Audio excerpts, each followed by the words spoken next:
Hello friends, எல்லாருக்கும் வணக்கம். இன்றைக்கி தேர்ஸ்டே விலாக் தான் ஷேர் பண்ணியிருக்கிறேன். வழக்கம் போல் காலையில் எழுந்திரிச்சு வாசப்படிக்கு கோலம் போட்டு துணியெல்லாம் வாஷிங் மிஷினில் போட்டு டீ எல்லாம் போட்டு குடிச்சிட்டு காலை டிஃபனாக பொங்கல் தான் பண்ணியிருந்தேன். பாசிப்பருப்பு சாம்பார் சட்னி வச்சுட்டு அதை சாப்பிட்டு முடிச்சதுக்கப்புறம் கீரை காலையில் வாங்கிட்டு வந்தது இருந்துச்சு.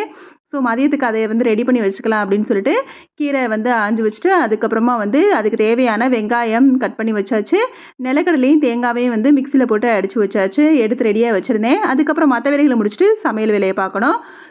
அப்புறம் சீக்காய் அரைக்கிறதுக்கு தேவையான பொருள்லாம் எடுத்து வெயிலில் காய வச்சுட்டு வந்துட்டோம்னா 2 நாள் காஞ்சு அதுக்கப்புறம் அரைச்சிட்டு வந்துடலாம். ஸோ அதுக்காக அதையும் எடுத்து வச்சாச்சு. இங்கே நாளைக்கு வெள்ளிக்கிழமைங்கிறதுனால மாக்கோளம் போடுறதுக்காக பச்சரிசியை ஊற போட்டிருந்தேன். அதை ஊற போட்டுட்டு காலை டிஃபன் சாப்பிட்டு முடிச்சது அந்த பாத்திரம்லாம் கிடந்துச்சு. அதையும் வாஷ் பண்ணி வச்சுட்டு அதுக்கப்புறமா மதியத்துக்கு வெள்ளைப்பூடு குழம்பு தான். பூண்டு வெங்காயம்லாம் போட்டு குழம்பு புளிக்குழம்பு வச்சு அதோட முருங்கீரை பொரிக்கிறதுக்காக எடுத்து ரெடி பண்ணியாச்சு. அப்புறம் அதோட கொஞ்சம் வடகம் போட்டிருக்கிறேன். அதோட தயிர் வச்சு பரிமாறி சாப்பிட்டாச்சு.